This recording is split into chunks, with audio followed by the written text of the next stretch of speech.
Welcome to this morning's 5-minute Bible study in the book of Daniel. Today we're beginning to look at Daniel chapter 4, which contains the story of another dream of Nebuchadnezzar.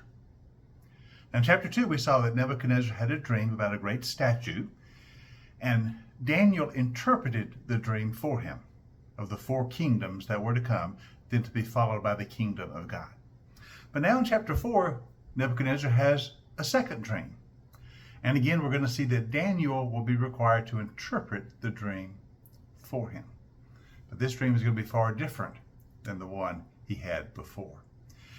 Also, one of the differences about the dream in chapter 4 as compared to chapter 2 is that chapter 4 is Nebuchadnezzar giving his own testimony. All of chapter 4 is the record of Nebuchadnezzar telling what happened to him, how he had this dream, how Daniel would interpret it for him, what would come of that, and then his own experience of God from it all. Chapter 4 is really the testimony of Nebuchadnezzar. Notice how the chapter begins. Chapter 4, the first few verses.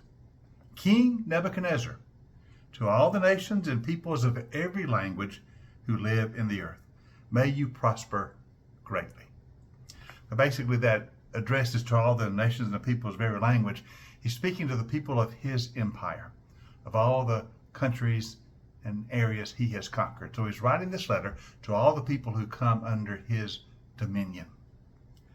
It is my pleasure, he says, to tell you about the miraculous signs and wonders that the Most High God has performed for me. How great are his signs, how mighty his wonders. His kingdom is an eternal kingdom. His dominion endures from generation to generation. So right off the bat, we realize something remarkable has happened to Nebuchadnezzar. He says, I want to tell you how the Most High God, it's the God of Daniel, the God of Israel. Now, Nebuchadnezzar had encountered this Most High God before, when Daniel interpreted the dream of the statue. And he realized, your God, he says to Daniel, is a God who can interpret mysteries.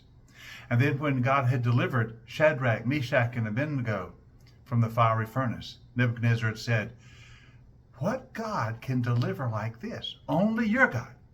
Remember when he threw the Hebrew youth into the furnace, he had said, no God can save you from my hand. But now he realized your God can. Only your God is able to deliver in such a mighty way. And now he has this third encounter with God that he's going to tell us about. The one who is the Most High God and has performed signs and wonders.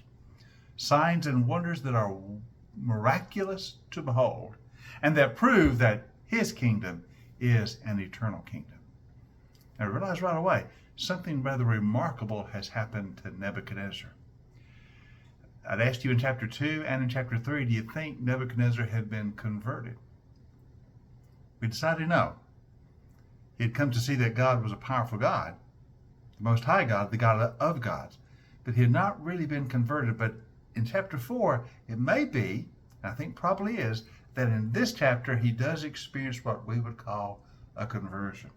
He begins to realize that God is God. And all these false idols he has always known and worshipped are nothing compared to him.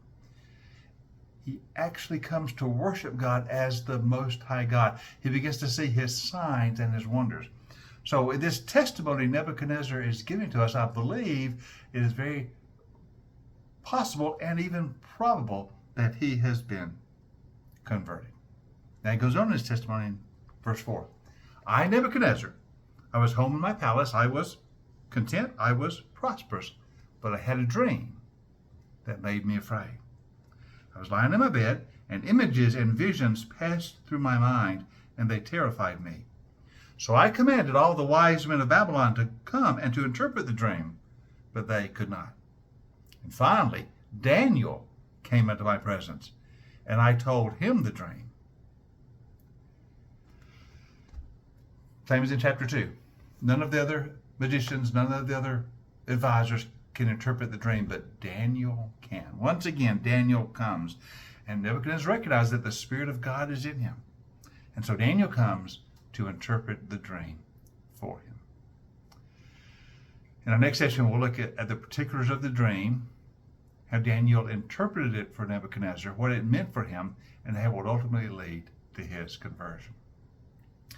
But even before he tells us the full story, Nebuchadnezzar has already let us know that God is a God of signs and wonders. He is the Most High. And Nebuchadnezzar says he has done something marvelous for me. So we'll look at the particulars of that marvelous thing, those signs and wonders God had done for Nebuchadnezzar in tomorrow's session. Hope you join us for our 5-minute Bible study in the book of Daniel.